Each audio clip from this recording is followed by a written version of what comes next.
Olá, boa tarde. A Itatiaia recebe os pré-candidatos e pré-candidatas à Prefeitura de Belo Horizonte para falar sobre suas trajetórias e ideias políticas. Hoje recebemos a deputada federal Duda Salaber, pré-candidata do PDT à Prefeitura. Seja bem-vinda, deputada. Muito obrigada pelo convite, um prazer conversar sobre política com vocês. Aqui com a gente, acompanhando a entrevista e participando com perguntas, o repórter e colunista Guilherme Peixoto, que eu já convido para fazer a primeira pergunta.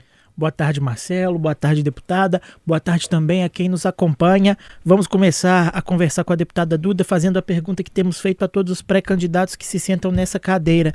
Deputada, por que a senhora deseja ser prefeita de Belo Horizonte? Eu desejo ser prefeita de BH para poder transformar a educação de Belo Horizonte. Eu tenho dito por onde eu passo que se eu tiver a honra e o privilégio de ser prefeita de Belo Horizonte, no primeiro dia de mandato, vou protocolar um projeto de lei para que Belo Horizonte pague o melhor salário para os professores da rede municipal. Porque nós temos que colocar a educação no protagonismo. É impossível transformar uma sociedade que não seja por meio da educação. É fazer de Belo Horizonte, de fato, uma cidade educadora. E quando falamos de cidade educadora, não me refiro apenas à educação dada em sala de aula e também à valorização de profissionais de educação. Mas cidade educadora pressupõe também o espaço público como espaço educador, as praças e parques como espaço educador. Costumo dizer que o século XIX foi o século dos impérios, o século XX, o século dos países, e o século XXI é o século das cidades. Se nós queremos, de fato, transformar um país, isso começa na cidade. E se nós sabemos que a educação é o melhor caminho, há que se fazer como exemplo em Belo Horizonte. Belo Horizonte ser um exemplo nacional de uma educação de qualidade que valoriza, de fato, seus professores.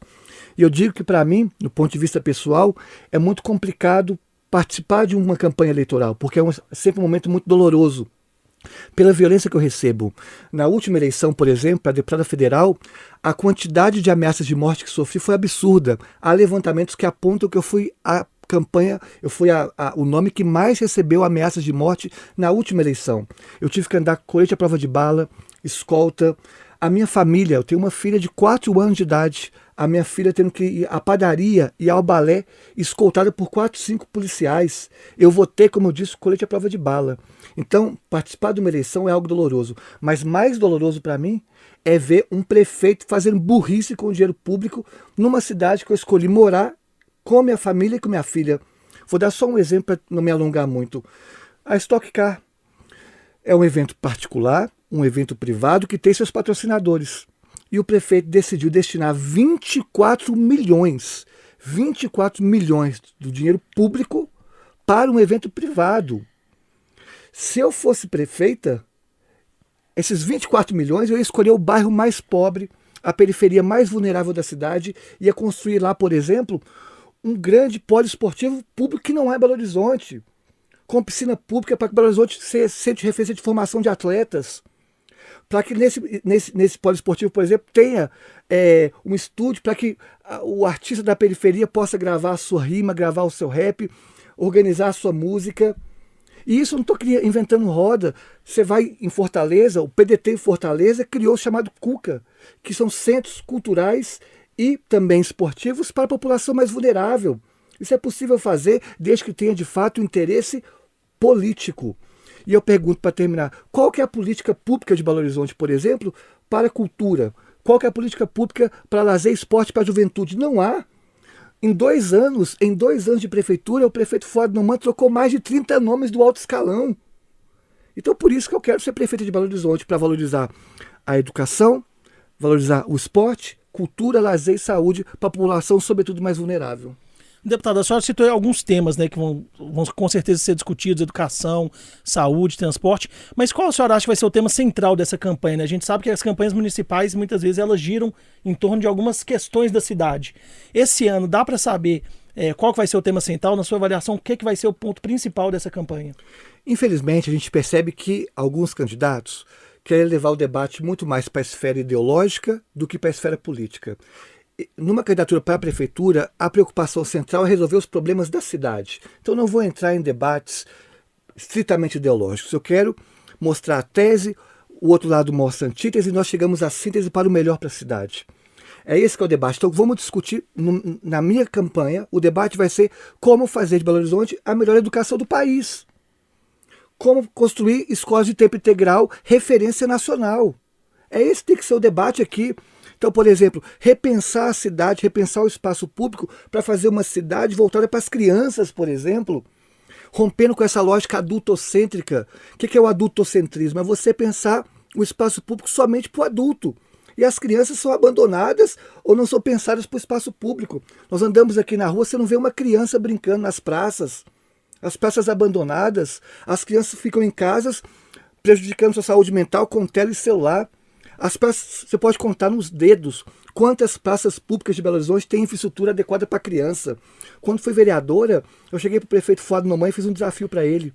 Falei, vamos fazer Belo Horizonte a capital nacional do brincar, para que nós sejamos referência no espaço público para brincadeiras para crianças. Porque criança brincando nas praças é bioindicador de qualidade de vida. Onde você não vê criança brincando é o espaço doente. Nós temos que transformar isso, mas há um debate caro também que se fazer, que para a gente ter uma política cultural, uma política para as crianças, há que se pensar antes no transporte público. Belo Horizonte hoje, infelizmente, tem o segundo pior trânsito do Brasil. Nós estamos entre os 50 piores trânsitos do mundo. E já fossilizou, naturalizou no imaginário popular acostumar com esse trânsito. Nós não podemos acostumar em estar entre os 50 piores trânsitos do Brasil. Então, o que eu vou discutir na campanha não é esses debates meramente ideológicos e vazios que não têm alicerce na estrutura social. Nós vamos discutir, por exemplo, que se eu for prefeita, o debate do trânsito, o problema do trânsito é um problema não só de BH, um problema metropolitano.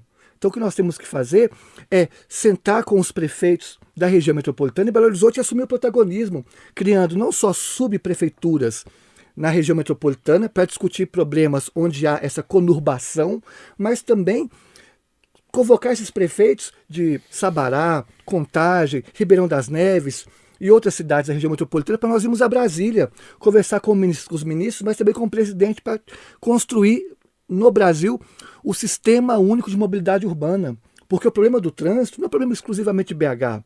Então, assim como há o SUS, o Sistema Único de Saúde, há que se construir um Sistema Único de Mobilidade Urbana para que o governo federal ajude os municípios como Belo Horizonte e a sua região metropolitana a ter um transporte público de fato sustentável. E quem tem que chamar para esse protagonismo do debate é o prefeito. Mas nós não temos prefeito que faça isso. Até porque a população, a maioria da população não sabe o nome do prefeito e o prefeito não quer assumir protagonismo nesse debate porque é refém da máfia de transportes. E há que se combater essa máfia pensando no novo contrato para o transporte público. Deputada, a senhora citou quando a senhora era vereadora, né, em 2020. A senhora tinha uma boa relação com o prefeito Fuad Noman, né, nos primeiros anos na Câmara. O que aconteceu, na época do Calil, depois ele entrou mais para frente. O que aconteceu que o PDT, né, que ainda é parte do governo, algumas pessoas estão se distanciando um pouco da atual gestão? Quando eu fui vereadora, eu tive o prazer de construir a política de dignidade menstrual, que garantiu a distribuição de absorvente em todas as escolas municipais. Na época, alguns vereadores da oposição criticavam dizendo que ia ficar caro, ia custar para o orçamento público. Caro é o impacto de não ter absorvente nas escolas, o impacto na evasão escolar, o impacto da saúde pública. A gente construiu, por exemplo, esse projeto que o prefeito assinou, porque não pode ser vindo o vereador. Então, eu apresentei o projeto, o Fuad assinou e nós protocolamos e aprovamos esse projeto. Alguns vereadores questionavam, dizendo, por exemplo, que ia custar caro para a saúde, para a educação. Eu mostrei que o impacto orçamentário de distribuir absorvente em todas as escolas municipais é de 0,01% do orçamento em educação. Então, conseguimos aprovar. Agora, o problema é que a prefeitura do Fuad, ela se perdeu. Em 2 anos, ele trocou mais de 30 nomes do alto escalão. O Fuad troca, em média, 2 secretários por mês. 2 secretários, 2 pessoas do alto escalão por mês. Então, assim, não tem como ter continuidade na política pública com uma prefeitura que é refém do Centrão e refém da máfia do transporte. Por isso o PDT tem se distanciado, porque nós temos uma prefeitura que está perdida. Por exemplo, era para estar se discutindo hoje e não se debate qual que é a política de Belo Horizonte para moradia popular. A população em situação de rua em Belo Horizonte, nos últimos 8 anos, aumentou 193%. 193%. Aumentou, a gente passa na Cracolândia, aumentou consideravelmente também. Desde a pandemia piorou muito, né? Piorou, agudizou-se o cenário. E, em contrapartida, nós temos 20 imóveis abandonados ou vazios na cidade para cada pessoa em situação de rua, o que mostra a importância de nós fazermos, de fato, uma reforma urbana. Esses prédios estão abandonados e a serviço da especulação imobiliária, que nós façamos retrofit e transformemos em moradia popular. E isso não é debatido porque não há um projeto de cidade. O que é, na verdade, é fatiar a estrutura da prefeitura para órgãos, grupos políticos do Centrão, que é lamentável para a cidade. Deputada, a senhora falou sobre não querer se debruçar tanto em questões ideológicas nesta campanha, na pré-campanha agora, porque acha que, né, é o momento de se debater problemas da cidade, mas a senhora se posiciona mais à esquerda e o PDT vai do centro à esquerda, da centro-esquerda à esquerda, e há nesse espectro uma gama de candidatos, né? A começar pelo Paulo Brant, do PSB, temos a Bela Gonçalves no PSOL, a deputada Ana Paula Siqueira na Rede, o deputado federal Rogério Correia no PT, enfim, a senhora vislumbra, acha que é possível uma união desses partidos em torno de uma candidatura só? Eu acredito que, antes de tudo, há que se discutir o programa. Nós temos que pensar um programa que, de fato, esteja voltado para resolver um dos maiores problemas de Belo Horizonte, que é a desigualdade social e econômica. Nós temos bairros em Belo Horizonte cuja qualidade de vida se assemelha à da Noruega. E nós temos outras regiões de Belo Horizonte cuja qualidade de vida se assemelha aos países mais pobres da África. Então é uma desigualdade econômica que não é de hoje, ela é atávica, ou seja, é histórica, estruturante e que urge a gente pensar um programa que não é de 4 anos, mas que de décadas para a superação dessa crise e desigualdade econômica. E isso se resolve primeiro num planejamento. Então, eu tenho um diálogo muito bom com esses nomes que você citou, que estão no campo progressista. Nós temos dialogado a fim de construir um programa, né, que tenha denominadores comuns para a superação desses problemas e penso que é possível sim ter um nome único. Eu tenho dito para todos, não vou citar nomes, mas alguns acham a ideia boa, outros fogem do assunto. Que é assim, chegou em julho, eu assumo esse compromisso, assumiria esse compromisso, inclusive cartório se for necessário. Chegar em julho, o nome que tiver em primeiro lugar nas pesquisas do campo progressista, que as outras candidaturas retirem o nome e que apoiem essa candidatura fazendo uma grande frente popular e progressista. Eu defendo isso. Mas as vaidades partidárias de alguns impedem, por exemplo, essa unificação do campo progressista. Mas há tempo ainda, os debates têm aprofundado e eu acredito que sim, é possível chegar a esse momento. Nós percebemos que quase todos os pré-candidatos, né, desse campo progressista, eles citam muito isso, né? De, a gente vai conversar, tem que ter essa aproximação, mas a impressão que passa é que ninguém está disposto a abrir mão da cabeça de chapa. Né? Essa proposta que a senhora está fazendo, né, de chegar em julho e ver quem é melhor. Isso já foi conversado? Tem algum desses partidos que sinalizou que pode fazer isso, que pode topar esse acordo? Eu não posso responder para os outros partidos, eu respondo pelo PDT, que sou vice-presidenta nacional. Pelo PDT eu respondo, se todos fizerem um acordo, tem que ser um acordo coletivo, não pode ser um acordo de mão única. Se fizerem um acordo de que e eu estou propondo aqui publicamente, quem estiver em primeiro nas pesquisas do campo progressista, que as outras candidaturas se retirem para apoiar aquela lá. Aquela que está em primeiro. A gente faz um documento, assina e registra em cartório. Eu não só defendo a frente ampla, mas proponho uma alternativa, um modelo de como executá-la. Agora, cabe aos outros candidatos toparem ou não. Eu não posso questioná-lo porque cada partido tem seu programa, sua perspectiva. Mas a nossa posição é: se defendemos a construção de um agrupamento de uma candidatura do campo progressista e que esse agrupamento se volte para aquela que tem mais chance e viabilidade eleitoral. Porque nós não temos só que disputar a eleição para marcar uma posição. Nós temos que disputar para, de fato, ganhar. Eu sou deputado federal, poderia estar discutindo outros temas, estou abdicando de várias questões do debate nacional, colocando meu corpo à disposição numa campanha que eu sou sempre muito violentada politicamente, ameaçada de morte. Na última eleição, um grupo neonazista fez um site especificamente sobre mim, dizendo formas como iriam me matar. Usaram fotos da minha filha, que tem 4 anos de idade, descrevendo formas como iria estuprá-la na minha frente. Eu estou colocando meu corpo à disposição por entender que é um momento crítico em Belo Horizonte e que urge o campo progressista, de fato, ganhar essa cidade para pensar um novo modelo para a cidade. Então, espero que os outros parlamentares, acredito que estão também preocupados com isso e que que a gente construa um consenso. Há tempo ainda. Né? Estamos ainda na pré-campanha, temos alguns meses pela frente e estão todos interessados no diálogo e acho que nós vamos conseguir chegar a um consenso. Deputada, ainda sobre essa questão política, né, de alianças e de disputa eleitoral na essência, Belo Horizonte já tem apresentados pré-candidatos que estão ligados ao ex-presidente Jair Bolsonaro, como, por exemplo, o deputado estadual Bruno Engler, do PL. Como é que a senhora, uma política, uma interlocutora que faz oposição ao bolsonarismo, pretende fazer essa disputa contra o bolsonarismo na eleição? Quer dizer, vai ser difícil furar essa bolha desse eleitor que está mais cristalizado e mais arraigado às propostas do ex-presidente Bolsonaro? Primeiro há que se dizer que eu sou a pessoa mais bem votada da história da Câmara Municipal, com 37 mil votos, o dobro do recorde anterior. Isso mostra que eu tenho voto não só da esquerda, mas também tenho votos da direita e votos do centro.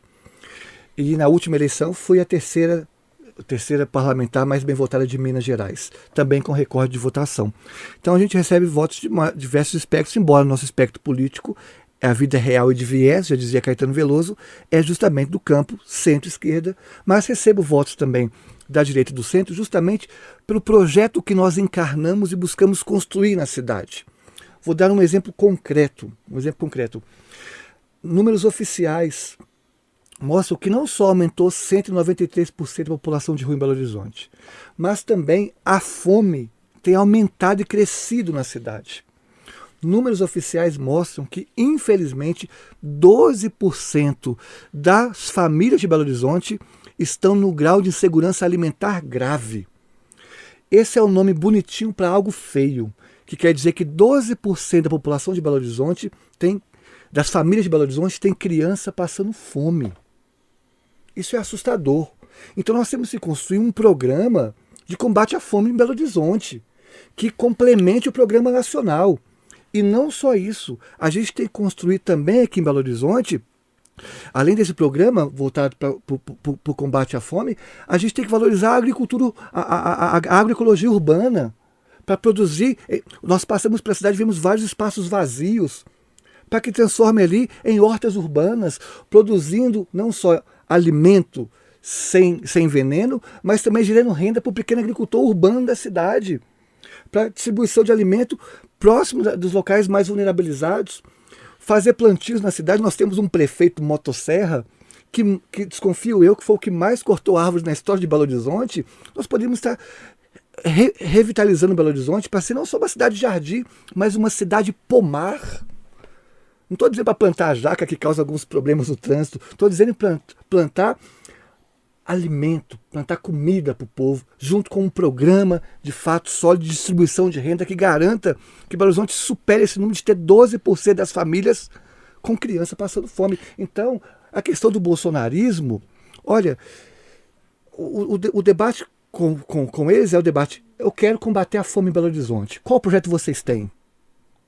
É esse que é o debate. A senhora acha que essa polarização pode ser furada, assim? Porque a gente vê que hoje a política ainda está muito nesses dois campos, né? O petismo, o bolsonarismo. E quem não está nesses dois campos tem um pouco de dificuldade para conseguir até ser ouvido, né, pelo eleitor. Como que faz para conseguir furar essa bolha, né? Porque a gente, desde pelo menos 2018, parece que está seguindo nela, né? A gente combate essa questão com políticas sérias. Vou dar um exemplo concreto. Foi aprovado semana passada o meu projeto que vai garantir a distribuição e acesso à água potável em todas as escolas do Brasil. Porque, pasmem, mais de 1 milhão de estudantes no Brasil não têm acesso à água potável nas escolas. Em Minas Gerais, há mais de 130 escolas sem água potável. Em Belo Horizonte, há 4 escolas sem água potável. E é quando eu apresentei esse projeto, para, de fato, punir os municípios que não cumpriram essa legislação e regulamentar essa situação, o projeto foi aprovado por unanimidade. Votaram 100% dos bolsonaristas votaram favorável, 100% dos petistas votaram favorável, 100% da esquerda votou favorável, 100% todo mundo votou favorável. Quando eu apresentei em Belo Horizonte o projeto para distribuição gratuita de absorvente nas escolas municipais, 100% votou favorável. Quando eu apresentei um projeto para Belo Horizonte, por exemplo, para discutir a criação, para que nas maternidades de Belo Horizonte tivessem intérprete de Libras para combater a violência doméstica, 100% votou favorável. Os projetos meus, pegue os que foram aprovados aqui, que são lei, e agora os nacionais, em sua maioria, teve 100% de aprovação. Porque, para além do debate ideológico, as pessoas, de modo geral, querem o melhor para a sociedade. E aí nós temos que mostrar o caminho para chegar ao melhor. Vai lá, Guilherme. Deputado, eu queria retomar a questão da renda que a senhora falou, da insegurança alimentar. A senhora vislumbra, para poder fazer essa complementação financeira às pessoas em vulnerabilidade social, um programa de transferência de renda municipal? Só queria que a senhora explicasse em termos práticos como isso se daria. Olha, o importante, a gente não quer vender terreno na lua e fazer propostas que não tenham viabilidade orçamentária e fiscal. Belo Horizonte se destaca nas últimas décadas por ter gestões que foram marcadas pela saúde fiscal. Então a preocupação com o equilíbrio das contas e fiscal é uma preocupação nossa. E para tal, nós estamos formando agora uma equipe de técnicos, de pessoas que estudaram na João Pinheiro, cuja formação é maravilhosa, na UFMG, que é a maior universidade pública do Brasil, da PUC Minas. Estamos formando um grupo de economistas, gestores, para estudar o orçamento de Belo Horizonte e ver a viabilidade dessas propostas. E sim, há o interesse que nós façamos um programa de distribuição de renda para o combate à fome na cidade. Agora, os caminhos nós estamos iniciando o contexto de pré-campanha. Se você me chamar para a próxima entrevista daqui a um mês, é que nós vamos ter um debate já substancial com essa equipe técnica, porque eu sempre busquei formar gabinetes com equipe técnica. Quando eu era vereadora, 90% do meu gabinete tinha doutorado ou pós-doutorado. E agora, como deputada federal, a mesma coisa, porque eu acredito na importância da ciência como rumo para a construção de uma política de qualidade. E te garanto, daqui a um mês a gente pode mostrar as viabilidades de onde tirar e onde colocar recurso para poder, de fato, combater essas desigualdades estruturantes que há na cidade. Deputada, no tema da mobilidade, né, a gente viveu nos últimos 6, 7 meses um embate grande em relação à concessão do metrô. Né, alguns partidos de esquerda criticaram muito, né, o processo de concessão, de privatização, e chegaram até a pedir o governo federal, o presidente Lula, para cancelar esse projeto, que era um projeto encampado muito pelo governador Romeu Zema. O projeto foi para frente, né, foi feita a concessão. Como que a senhora, né, numa eventual prefeitura, vai lidar com esse fato, né, vai lidar com isso? Pode tentar voltar nessa questão da concessão ou vai apoiar e esperar que a iniciativa privada faça os investimentos? Bom, a concessão foi feita. O caminho que se espera de um prefeito que tenha o mínimo de responsabilidade com a gestão pública, eu cursei gestão pública na UENG, mando um beijo para todos os professores e professoras que me deram aula na UENG, que o caminho que se espera de um prefeito é, de fato, agora fiscalizar e cobrar os prazos do contrato. É esse que é o caminho que se espera de um prefeito. E, óbvio, dialogando com o governo estadual e com o governo federal, a fim de conseguir mais recursos para agilizar. Porque privatizou, houve a concessão do metrô, mas não houve melhoria. E até agora a população de Belo Horizonte está carente, precisando de fato que essa estrutura que se discute há anos, há décadas, saia do papel. Então agora é fiscalizar o contrato e cobrar de fato mudanças. E o cumprimento do contrato. Né? E só emendando já, só falando de diálogo com o governo Zema, como que vai ser uma eventual prefeitura da Duda Salabert essa conversa? Né? A gente sabe que muitos parlamentares de esquerda têm muitas críticas ao governador. Como que vai ser essa relação Duda com o governador Romeu Zema? Olha, se eu estou na política, é porque eu reconheço a importância do diálogo. Eu sou professor há mais de 20 anos. Desses 20 anos, 15, eu dei aula naquela que é considerada a melhor escola do Brasil, que está aqui em Belo Horizonte. E a minha formação é literatura. E eu aprendi na literatura a importância da palavra e do diálogo. Toda vez que a palavra falha, a violência entra em cena. Toda vez que a palavra falha, a violência entra em cena. Uma pessoa bate na outra, briga com a outra quando não consegue mais dialogar. Então eu reconheço a importância do diálogo. E se eu estou na política é justamente para isso. Porque eu vou mostrar a tese, o outro lado a antítese e chegamos à síntese. Sem, óbvio, perder a nossa formação no que diz respeito do ponto de vista ético e ideológico. Então o diálogo com o governador vai ser um diálogo a respeito sobre melhorias de Belo Horizonte. O que nós podemos de fato fazer para que o metrô de Belo Horizonte se amplie e melhore a estrutura. Eu estive agora, essa semana passada, eu fui convidada pela ONU para participar do encontro na Noruega. Fiz uma imersão na educação na Noruega para entender como que funciona a educação na Noruega, para que a gente possa replicar algumas coisas no Brasil. E fiz também uma imersão no transporte público norueguês, onde eu fiquei em Oslo. É maravilhoso. É lógico que eu reconheço as diferenças econômicas e culturais que há entre os países, históricas que há entre esses espaços, mas muitas práticas da boa gestão é possível replicar aqui. E eu busco trazer essas práticas e mostrar para o governador e mostrar para a Câmara Municipal que é possível, de fato, a gente transformar a cidade. Que não seja em 4 anos, mas que comece agora nesses 4 próximos anos e que a gente consiga ter um planejamento histórico, um planejamento de décadas para que Belo Horizonte, de fato, tenha uma mobilidade que se espera num contexto de crise climática que nós estamos. Deputada, e o carnaval? Esse é um tema que aparece muito nos debates públicos de Belo Horizonte porque a nossa folia cresceu muito nos últimos anos. Como que a Duda, prefeita, lidaria com as demandas, com a necessidade de investimento nessa festa, nos repasses para os blocos, para as escolas de samba e para todas as manifestações que compõem a festa?